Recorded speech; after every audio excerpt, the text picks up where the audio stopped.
Alors, j'écoutais tout à l'heure l'émission sur France Culture, Esprit public, et je pense que les propos qui sont tenus par les uns et les autres, en l'occurrence c'était des femmes aujourd'hui, sont tout à fait excessifs.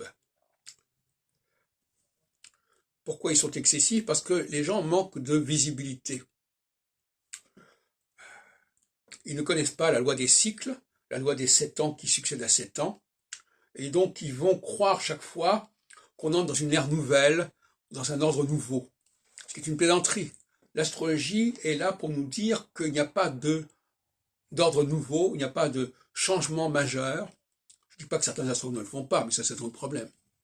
Mais l'astrologie n'est pas là du tout pour cela. Et au contraire, c'est un garde-fou qui nous dit qu'il y a toujours une tendance, mais vous comprenez, le problème c'est savoir si quand quelque chose commence, on sait quand ça va se terminer ou pas. Toute la question est là. Quand on ne sait pas quand les choses vont se terminer, on est dans une sorte d'horizon infini.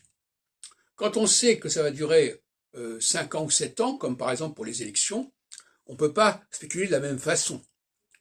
Et j'ai l'impression que dès que les gens sortent de la logique électorale qui est bien cadrée, et qui effectivement est bien structurée, cloisonnée au niveau du temps, ce que j'appelle les garde-fous, dès que les gens perdent pied par rapport à cette logique-là, parce qu'ils se trouvent sur un autre plan, on dit n'importe quoi.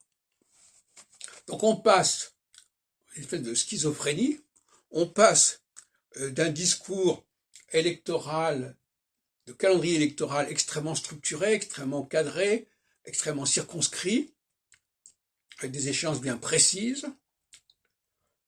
Et dès qu'on sort de ce cadre-là, on dit n'importe quoi, on dit oui, c'est une révolution, un changement définitif ou je sais pas quoi, parce que les gens n'ont pas de cadre. En réalité, l'astrologie est là pour montrer que cette structure de temps, elle n'est pas réservée au calendrier électoral, mais elle est nécessaire pour notre lecture des événements en général.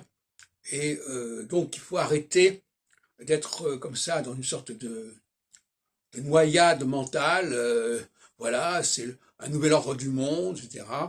J'ai aussi écouté Bernard Ogniévi tout à l'heure sur Radio J, et aussi Shlomo Malka sur Radio J, Shlomo Malka que j'ai bien connu en 68 en Israël.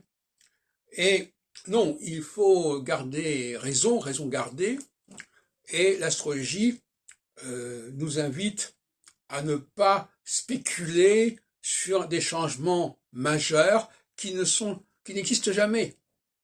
Et à ce propos, d'ailleurs, je relèverai le propos de Joseph Biden. Quelqu'un disait qu'il y a eu un miracle Biden, que le dernier discours de Biden à Varsovie était totalement inattendu, etc.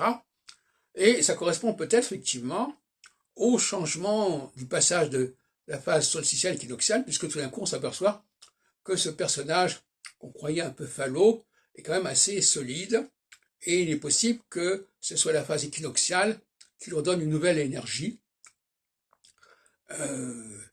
Donc là, effectivement, il n'y a pas de miracle, il fallait simplement s'attendre à un basculement au moment où Saturne passe sur l'axe Poisson Vierge.